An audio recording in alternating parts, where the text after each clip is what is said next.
እያሰቡ የሚያገለግሉትን አገልጋዮቻቸውን ሁሉ እግዚአብሔር ምእመናንን በያሉበት ይጠብቅልን።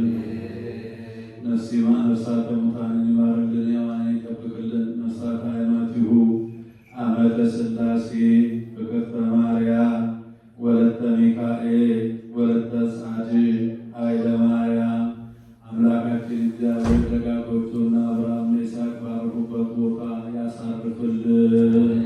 ቤተሰቦቻቸውን አምላካችን እግዚአብሔር በቸርነቱ ያጽናናልን፣ ይጠብቅልን። ከእመቤታችን ከቅድስተ ቅዱሳን ከንጽሕተ ንጹሐን ከድንግል ማርያም ረድኤቷን በረከቷን ያሳድርብን። ከሊቀ መላኩ ከቅዱስ ሚካኤል በረከቱን ያሳድርብን። ለብርሃነ ትንሣኤውን እንዳሳየን ለብርሃነ ልደቱ በሰላም ያድርሰን። አቡነ ዘበሰማያት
Oh